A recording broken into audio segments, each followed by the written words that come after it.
एक गांव में दो दोस्त रहते थे, पाब्लो और ब्रूनो। दोनों बहुत बड़े बड़े सपने देखते थे और उस गांव के सबसे अमीर आदमी बनना चाहते थे। उन्हें बस एक मौके की तलाश थी अमीर बनने के लिए, और एक दिन उन्हें वो मौका मिल भी गया। उस गांव को दो लोगों की जरूरत थी जो पास की नदी से पानी भरकर ला सके। ये काम पाब्लो और ब्रूनो को दिया गया। गांव वाले उन्हें एक बकेट पानी के लिए एक पेनी पे करते थे। ब्रूनो को लगता था कि मेरे अमीर बनने का सपना पूरा होने वाला है, लेकिन पाब्लो अभी भी थोड़ा कंफ्यूज था। वो उन हेवी बकेट्स को उठाने की वजह से पाब्लो के हाथ बहुत दर्द करने लगे थे। इसलिए पाब्लो पानी भरने के अलग अलग तरीके सोचने लगा और उसे एक बहुत ही अच्छा आइडिया आया। उसने ब्रूनो से कहा, मेरे पास एक आइडिया है, ये हर रोज बकेट उठाने से अच्छा है हम नदी से अपने गांव तक एक पाइपलाइन डाल दे, जिससे ये बकेट भरने की झंझट ही न रहे। लेकिन ब्रूनो को इस आइडिया में कोई दिलचस्पी नहीं थी, क्योंकि उसे काम करने के तुरंत पैसे जो मिलने लगे थे। इसलिए उसने पाब्लो को इग्नोर किया और ज्यादा पैसे कमाने के लिए वो ज्यादा बकेट लाने लगा। लेकिन पाब्लो ने अपने प्लान पर धीरे धीरे काम करना शुरू कर दिया। वो आधे दिन बकेट भरता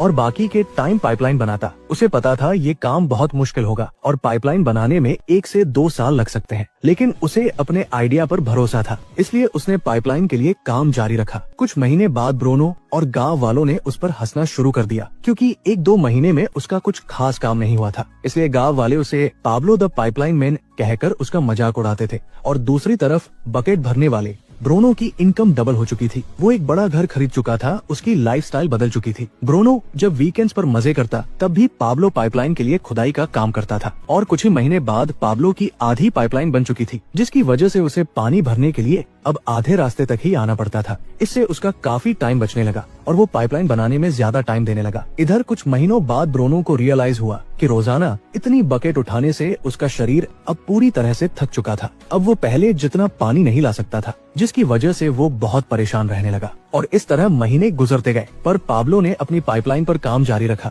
और देखते ही देखते कुछ ही साल में पाब्लो ने पाइपलाइन कंप्लीट कर ली। अब वो बकेट उठाने की जगह पाइपलाइन से गांव वालों को 24 घंटे 7 दिन फ्रेश पानी देता था, जिससे पाब्लो पहले से बहुत ज्यादा कमाने लगा था। अब सिचुएशन ऐसी हो गई थी कि अगर पाब्लो काम नहीं भी करता, यानी अगर वो सो रहा हो, पार्टी कर रहा हो या कहीं घूम फिर रहा हो, तब भी वो पैसे कमाता था। दूसरी तरफ पाब्लो की पाइपलाइन की वजह से ब्रूनो द बकेट मैन बेरोजगार हो चुका था, क्योंकि गांव वालों को जब चाहे तब और जितना चाहे उतना पानी पाब्लो की पाइपलाइन से मिल जाता था। अब दोस्तों जरा रुकिए और सोचिए कि क्या आप एक बकेट कैरियर हैं या एक पाइपलाइन बिल्डर? क्या आपको पैसे कमाने के लिए ब्रूनो द बकेट मैन की तरह हर दिन काम पर जाना पड़ता है, या पाब्लो द पाइपलाइन मैन की तरह कुछ टाइम के लिए बहुत मेहनत से काम करना पसंद करोगे, जिससे जब आप सो रहे हो तब भी आपको पैसे मिलते रहे?